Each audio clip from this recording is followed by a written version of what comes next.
owe anybody an explanation. No is a complete sentence to me now. It is what it is. If you want to know why, just simply because. That's just it. It's so depleting, even if you just don't want to because you don't want to. You shouldn't have to tell somebody, well, I don't want to help do this extra thing because I just don't feel like it. Because again, why do we do everything? Because we want people to like us and to accept us. So now if we tell somebody, well, I just don't want to, oh my gosh, what are they going to think about you now?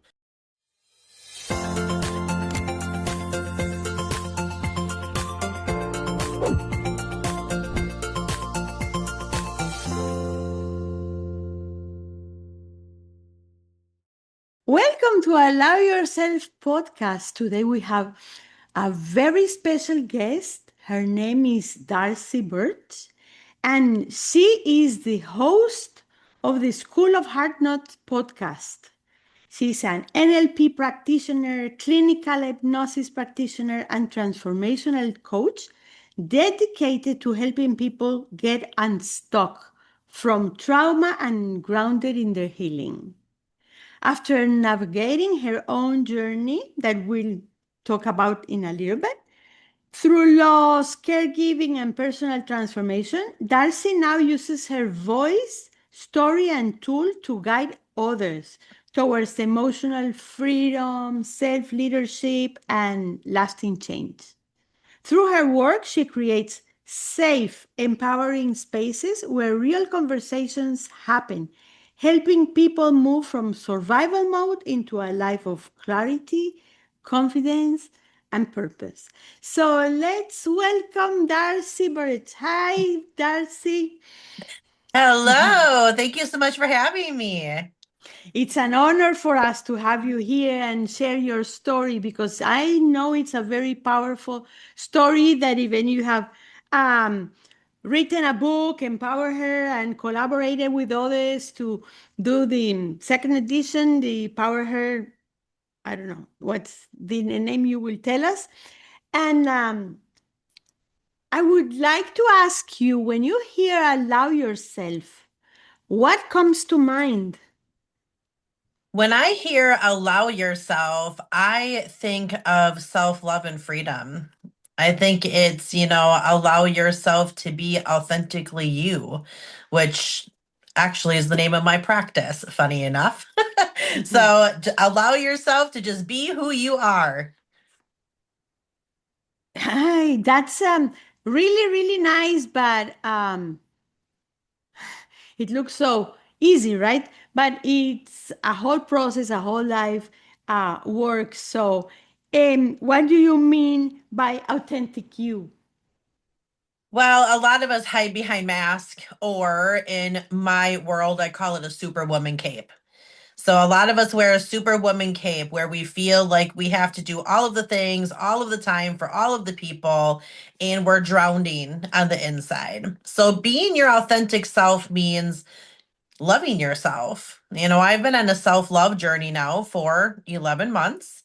And that means drawing boundaries, who I choose to spend time with, where I choose my conversations to go, where I allow things to be inside of my life. It's such an important thing to do for yourself. When we are superwomen, we forget about boundaries. We think that just saying yes to everything make us more likable, more lovable, and we drain ourselves. Right? Is when we get to break up, breakdowns, and um, what what came to your life to that requested that change in you, to allow yourself to be your priority instead of being saying yes all the time? Well, I am the lucky recipient of compound trauma. So I've had trauma all the way from my earliest memory at the age of 4, all the way up until my dad passing away at 7.5 months ago. And Wow. the biggest thing about that is the way that my dad had passed away. He was a survivor of a workplace shooting that happened October 3rd, 2019. And that workplace shooting resulted in my father having a traumatic brain injury. After he went to rehab for about 2 years so we could try to get as much of him back as we possibly could, he actually came home to myself and my husband. So for 3 years and 8 months, 1,331 days, my husband and I teamed up and we took 24-hour care of my father. So getting him up, toileting, showering, dressing, feeding, PT, OT, speech therapy, taking him to appointments, medication. I mean, it was the hardest, most rewarding thing I've ever done in my entire life. And it was also extremely emotionally, mentally, spiritually, and physically draining. So after having very little help the entire time, 10 months ago, 11 months ago, I said, I'm not giving up on what I'm doing because I'm dedicated to taking care of my dad until the end. If he lives to be 100 years old, then that's just the choice that I've made. I'm signed up for it and I'm going to do it, but I cannot keep living in this feeling of feeling like I'm drowning. So that means I need to start loving myself, and I've gone down this journey of what I allow in my life, who I allow in my life, where my conversations are, what's important to me. Because when you have, it shouldn't take something that elaborate in our lives, but for some of us, it does. I didn't realize that I was an enabler until the age of 39. And 4 days later, my dad was shot at work. So my whole brain went, oh my gosh, the person that I thought that I'd been for the majority of my life is not even who I actually really am. And now I'm going through this trauma. So that decision came because I knew I wasn't living in an authentic way. You can't be, like you said, when you think people like you more or you're just a better person because you do everything, that's not who we authentically are. We know that we're showing up at places with the I have to do this attitude instead of the I get to do this attitude. I used to cry in my bathroom at work. I was so tired. So I don't want to just survive anymore. I want to live. I want to experience. This life goes by so quickly that if we don't start being our authentic self, it's kind of really all for nothing. Well, so interesting, right? That sometimes we need this shock and Hmm. or this mirror in front of us in order to see ourselves that we cannot relate what's happening to us and that we are an enabler, like you said, that at the age of 39 years we've been enabled so many things. And to be in this superwoman, it's also a kind of um, seeking outside for our approval, seeking, let's see if I'm lovable. Let's see how much do I worth. Looking validation, seeking for validation outside. So we say yes and yes and yes, and then we'll say we are in a way betraying ourselves that we don't even realize, saying to ourselves no. Because when I say yes to something, there is something else that I'm saying to no. And in the case you're explaining, what I hear is that we're telling ourselves no.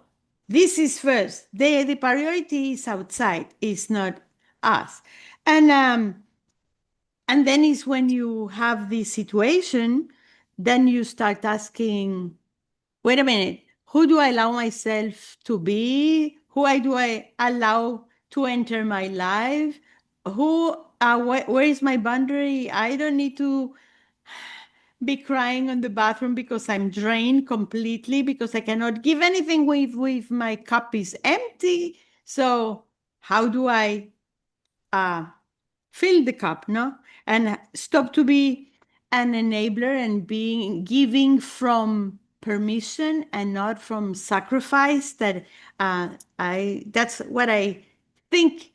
If just correct me if I don't understand correctly, that's the shift is to give what we have with a decision, awareness and giving from the heart and not from the sacrifice part. Correct? Yeah, it's giving from a place of overflow, not from depletion. So when I used to hear that terminology, I was in network marketing for about 10 years before I started venturing out and creating my own businesses. And I used to hear this all the time from coaches, and it used to just irritate me. You have to fill your cup. And I'd be like, oh my gosh, if one more person says, fill your cup, like I'm done, I cannot listen to this anymore. But that's because I wasn't ready. That's the thing. When you hear things that make you go, oh my gosh, I'd investigate that. I'd investigate that because there's a part of you that knows, it's your subconscious that knows, no, listen, you do need to fill your cup. That's why you're like rebuking it because no, that can't be me. I'm Superwoman. Nobody's Superwoman. There's not a person on this earth that's Superwoman. Perfection doesn't exist down here on earth. And we crave it and we desire it and we think that, we live off of watching other people's highlight reels and all of this is pretend. Nobody has the perfect clean house all of the time. Nobody's kids don't have peanut butter on their face. Nobody's cars are completely clean all of the time.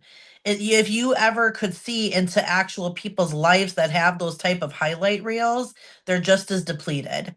It takes a lot to cover up the things, put it under the rug or under the sofa or in the closet. So when you're filling your cup, when you are loving yourself, when you are serving yourself, that overflow actually benefits every single person around you. I'm a better wife. I'm a better grandma. I'm a better mom. I'm a better sister, a daughter. I was a better caregiver, a better business owner, a volunteer at church, a friend, an auntie, because everybody's getting it. I mean, if you think about water overflowing, it goes everywhere. But what happens when things start to dry up? Everything around it is starting to dry up and people are being impacted. We think that people don't see us that way. Like, oh, she's so strong all of the time. They can see it on our face. They can see by the lack of sleep. They can see the extra coffee that we're drinking. They can see the gray hairs that are coming in earlier than maybe they should be. People they see it. We're not fooling anybody. We're trying to fool our own self. Everybody knows. The scary thing about it is because the people around you that are taking advantage of that do know, those are going to be the first people that get real mad when you start doing these changes. There, you have already taught these people how to treat you by what you have allowed. So they're gonna, oh my gosh, what is she doing? Why is she acting like that? Why isn't she gonna watch my kid borrow me money, show up here and do all those things? They're gonna get mad because now you taught them how to treat you by what you allow. So not only do you have to give yourself grace during change, you got to give a couple of people grace around you too to now get on a different level.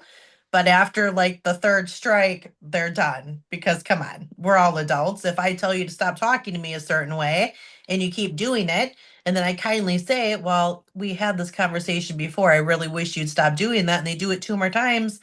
We're just done now. That's that boundary. That's that self love. That's taking care of yourself. It's not you being bad. If people know what they're doing to you and they keep allowing themselves to do it, who's really the bad person? We just have to, it's rearranging your brain and how it is that you're thinking. Eh, yeah, exactly. And those, but we get that also because at least in my generation and the next generation from mine, we were taught that taking care of ourselves or talking good about ourselves is being selfish, that we have to give to the other first and then to you. And I always ask the same question.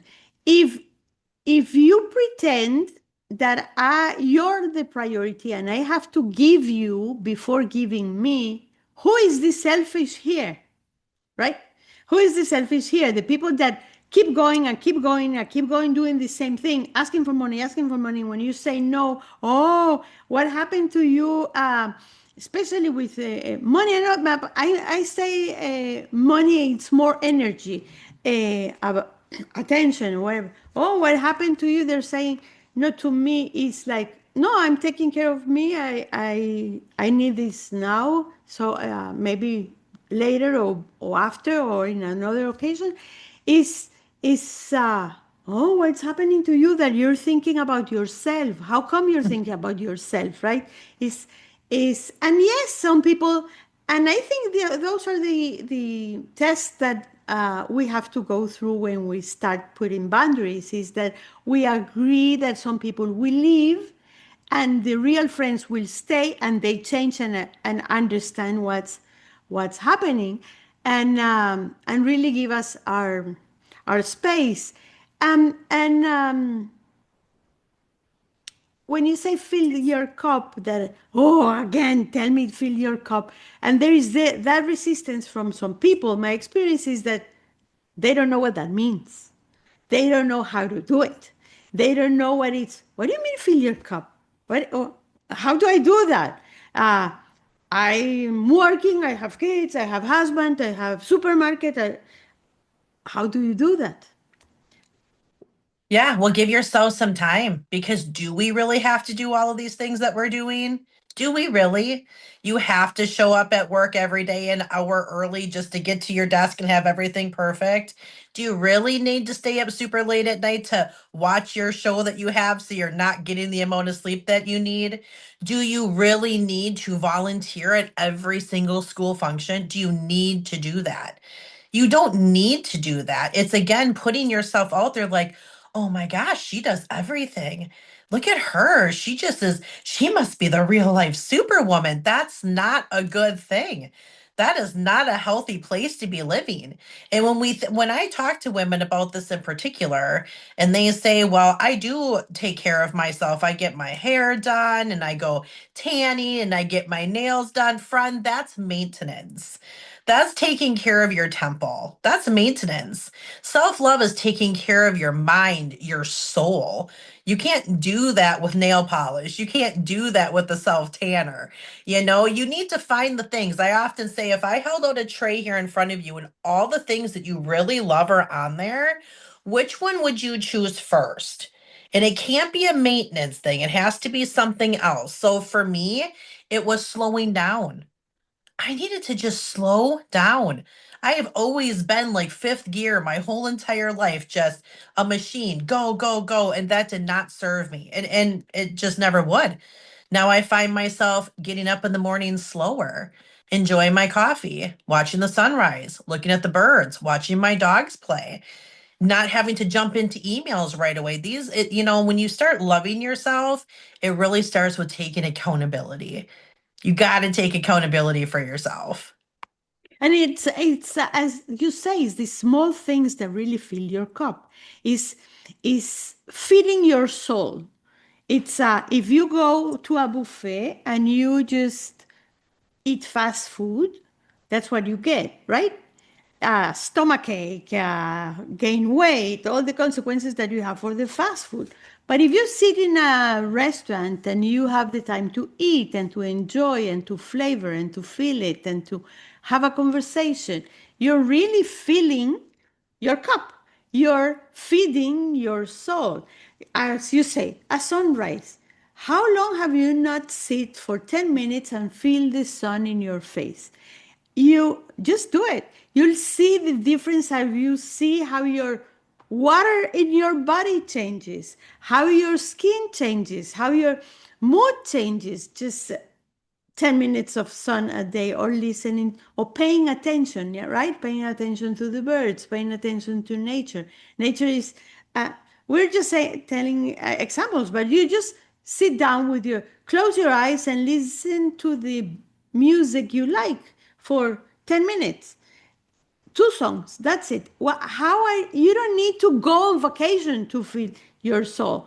You don't need to stop everything you're doing. It's just the little things that you change. I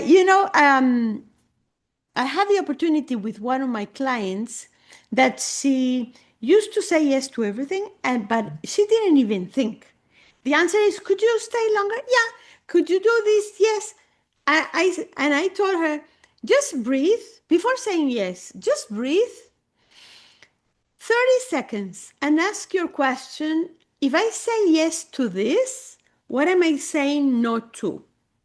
Is I'm saying no to eating with my kids if I stay late, if it's not having a conversation with my husband, it's not giving permission, allowing myself to see the series I like on TV. Why are you saying no? So just 30 seconds is what you need just to think, can I postpone it?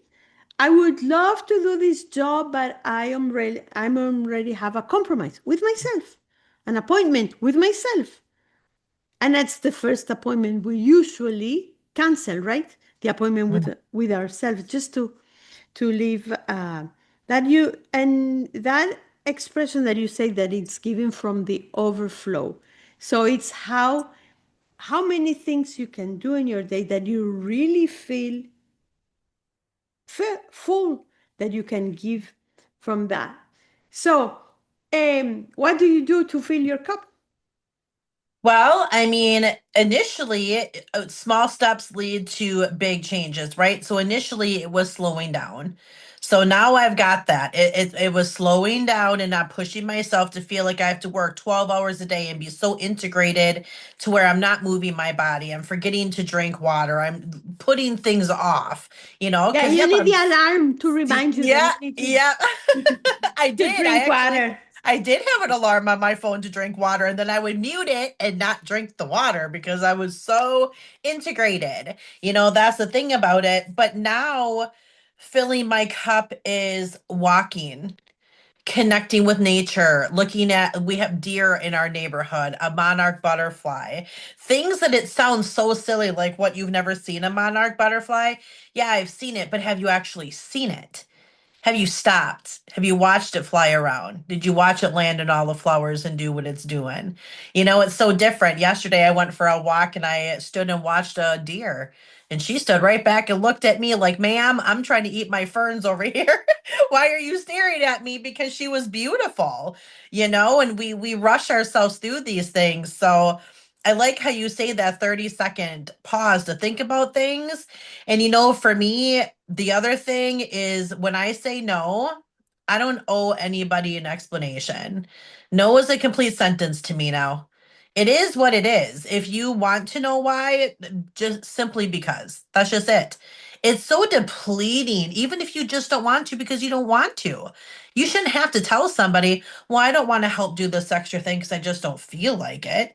Because again, why do we do everything? Because we want people to like us and to accept us. So now if we tell somebody, well, I just don't want to, oh my gosh, what are they going to think about you now?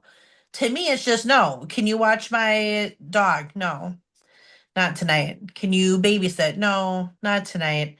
It is what it is. This is now that I'm 11 months into this, I've gotten so repetitious about being healthy mentally, emotionally, spiritually. Now I'm on my physically, and then financially can come after that because money is great. But if you're not where you're supposed to be emotionally, mentally, spiritually, and now physically, what does it matter? You're gonna spend money and you're just sad. You're spending money sad. Like you're spending money and you're stressed No, out. you're spending in the medicines and in the hospital after, because if you don't stop, your body will scream with you. And I no is a full sentence, correct. But it's a process also, I think, to get Hmm. there. Because at the beginning, you feel guilty that you're saying no. You feel guilty. At least it happened to me to feel guilty that, oh, I'm a bad person. What are they going to think about it? And then what I used to do is that in myself, I start giving myself the explanation without telling others. No, because I'm a priority, because I need to fill my cup, because I am feeding my soul, because, allowing myself to be me and fill my cup. I like to tell the story that I didn't even eat lunch because I had to stop, right? And it's wasting my time eating lunch, right? Hmm. So, and when I ate lunch, I stayed 1 hour looking the mentalist because I love that program. I like the nuances of the program. So I felt even more guilty in the middle of the day, having lunch, watching TV. What people will think about me? What I think about myself. I'm lazy. I should be working instead of. Okay. So one of the things that I did that really worked for me, it was to rename it. I didn't put lunch, I put it charging my, filling my cup, no? The name was charging energies time. Okay, I'm recharging my energies. So I took a whole hour and a half, ate, watched the mentalist. I think I'm recharging myself. I will work better after if I'm full. So, and that's the way I allow myself, because I think that what we really do is that we make up our own stories of how guilty and how bad I am, and nobody's telling us anything. Is the stories we're making ourselves, right? It's, I said, chapter 11 of my book, Flip It Over, is like, what is the story you're telling yourself, right? What is the stories? So, what stories did you have to change in your mind in order to allow yourself so many things? Well, we're always playing a scary movie in our head. Like that's the thing. Like we're always playing a scary movie. And there are some people who, I don't want to discount and discredit everybody that, people aren't really going to think that because I do have people in my life that one of my brothers, we don't really talk very often, but we got paid by my dad's workman's comp to take care of my dad. It kept him out of facilities. So we got paid to take care of my dad, and I was still building my businesses on the side. And my brother would say, "Why are you so greedy? Why do you have to have all of this money and you get money to take care of dad and you have to be doing all of this stuff on the side?" And I first of all said, "Well, I don't know what the hell business it is of yours, what it is that I'm doing financially, first of all. But secondly, I don't know if you are accustomed to the fact that none of us make it out of this world alive." Right? So dad's going to eventually go to heaven. So when dad goes to heaven, what does that mean for me? That means me and my husband just sit here and now say, "Oh, we've been taking care of Darcie's dad this whole time, and now we just go down this financial rabbit hole." No, I'm taking care of myself. So there are people that do still say things and do things. So not every person has the ability to not have the scary movie playing just because they're making it up. But for me, it was literally stopping the feeling, like you said. 'Cause when you were saying it, I was like, oh my gosh, this is totally me. The feeling like I couldn't take a lunch because it's a wasted time. The feeling like all of my energy had to go towards the working and the messaging and the talking to people in the building. And I was so depleted to saying, you know what? It actually feels really good to take a break. And it's not even taking a break, it's just allowing yourself that time to recharge. We recharge everything in our lives. Our cars have to have gas or be plugged in to work now. Our cell phones have to be plugged in to work. Like our toothbrushes, if you have an electric toothbrush, like everything has to be plugged in. So, what does that mean? That it's a piece of junk because it needs to be plugged in? No, it means that it works optimally when the battery is full. If you're brushing your teeth and your battery's dying on your on your toothbrush, well, now it's not working optimally, right? So it's the same thing with us. If you are taking such pride in your work and such pride in what it is that you're doing, you're going to find so much more success doing it from a place of overflow than a place of depletion.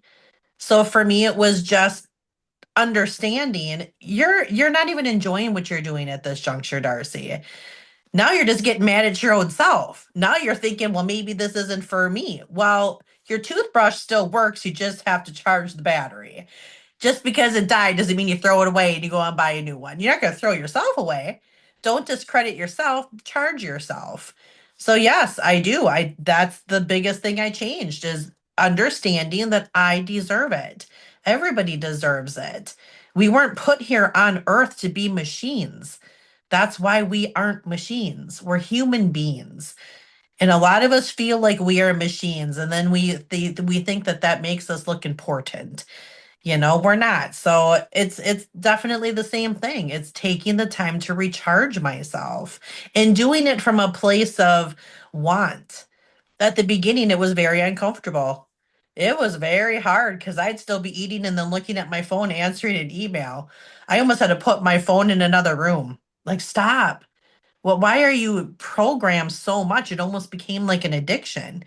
So when we talk about people who have like drug addiction, think about that for a second. Every time you want to grab for your device or whatever it is that you're doing, that's the same thing as somebody who has a drug addiction. They have to stop that desire of wanting to grab for it because it's so strong in our brain. So it's having to take the time and the grace to rewire it.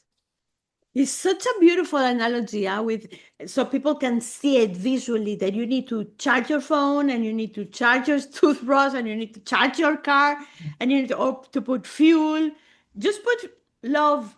I used to do that when I was really, really depressed to get out of bed.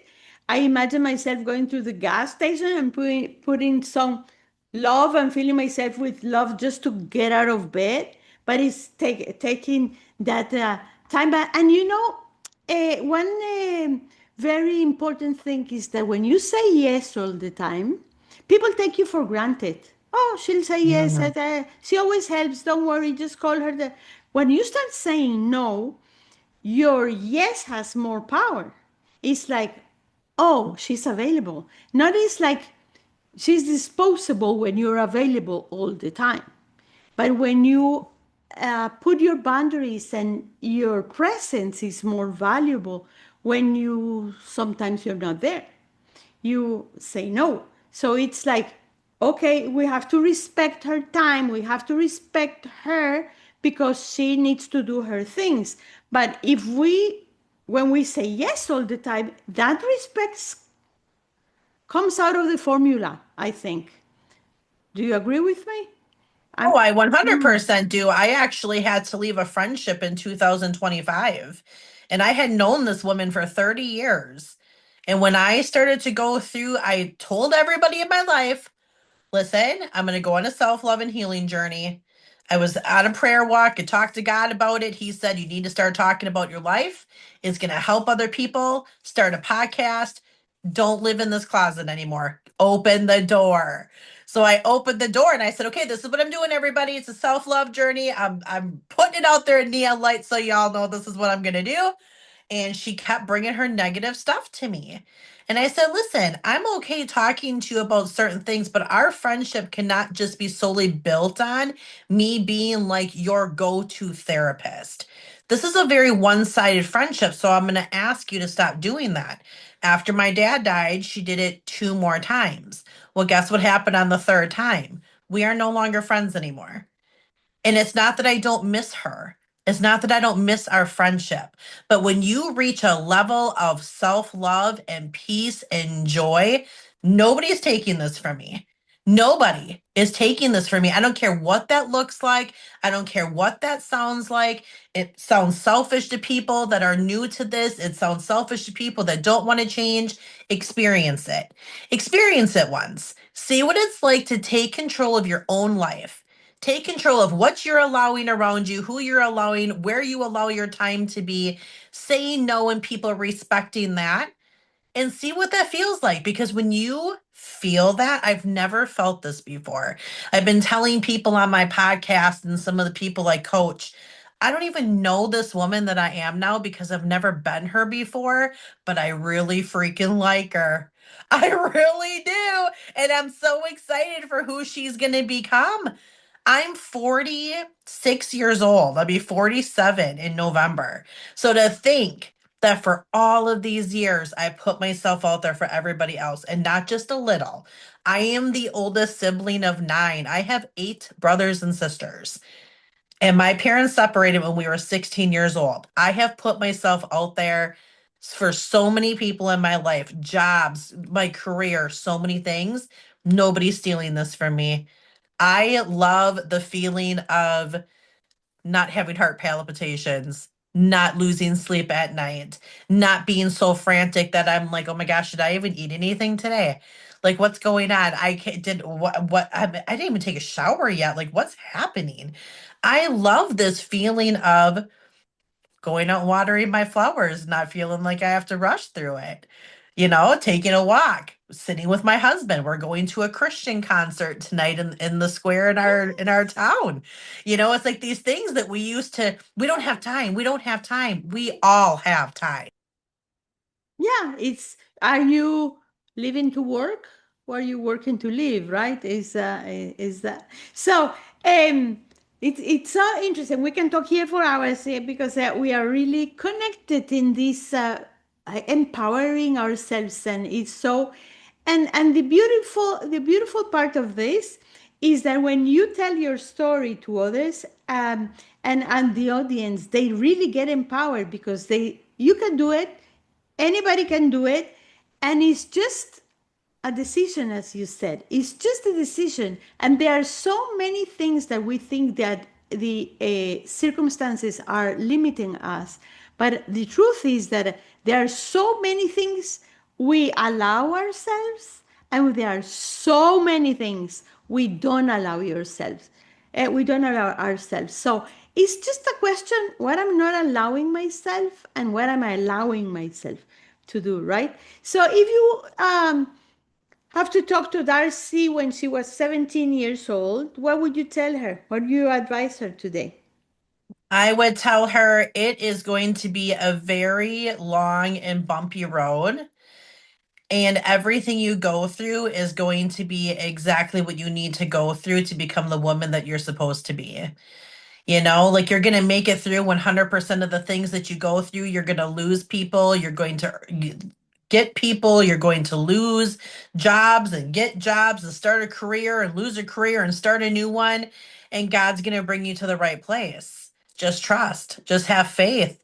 Don't ever, if there's anything you ever hold on to in your life, let it be your faith. Don't ever let it go. That is the one thing that has got me to where I am now. I don't regret anything that I've gone through in my life. There's no regrets. How could it be? Then I'm regretting the woman that I am now, that I just said I love her so much. She had to go through that to get to who she is now. So buckle up, young Darcie, because it's going to be a rough ride. But when you get off of that roller coaster, you're going to be like, oh my gosh, I see everything so clearly. It is incredible. And the second act of your life is going to be so much better than the first. And that's beautiful. Book it up. Um, and what would you need to allow yourself now to move forward for your next step? My next step now is to just stay grounded in my healing. Just to stay grounded where I am and to keep adding little by little by little. I mean, I took my healing over by storm, but it was so beneficial for me to start the podcast and the trauma toolbox that Mhm. I have and the trauma toolbox workshop experience that I do, because I'm healing through helping other people heal. So it gets me like all giddy, when I'm able to help somebody else, because now I have made it 11 months successfully into my healing. So just staying for the course. And now, like I said, I mean, now it's my time to physically get to where I need to be, right? So I just made this big decision yesterday, because I've had to get healthy for a long time. I've been an emotional eater my whole life. That is how I dealt with the trauma, with the pain, with the fear, abuse as a child, all of the things I went through. I actually realized it started at the age of 8 already, is when I started to emotionally do that. But now I made a big decision yesterday that I turned 50 in 3 years. In the summer that I turned 50, I'm going to run my first marathon. So for the next 3 years, I'm going to train for that and I'm going to do it because I deserve to do it. So now I'm like giddy and excited about it, because instead of planning what I'm going to do for everybody else, it's like planning my own party. It's planning the party of my own life, the celebration of my own life while I'm here. We're not going to celebrate Darcie when she's not here. We're going to celebrate me now, because I've gone through a lot of really hard stuff in my life. And I'm sick of just acting like, well, that didn't matter. No, it all mattered. Every single step to where I am today has mattered. And it's time to celebrate that. It's time to be very, very proud of who I am, what I've done, what I've accomplished, and what I'm able to now help other people do as well. Beautiful. Celebrate whatever. It doesn't have to be a birthday, or just celebrate the small steps that you do. That's beautiful. So tell us, the audience can find you? DarcieBurtch.com. Darcie Burtch, DarcieBurtch.com.